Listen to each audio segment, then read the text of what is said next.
Ребят, сейчас еще одну игру поиграем. Называется цепочка.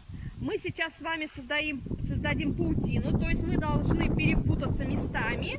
А у нас есть ведущий, он сейчас стоит спиной к нам. И после того, как мы создадим эту путаницу, он должен эту цепочку распутать.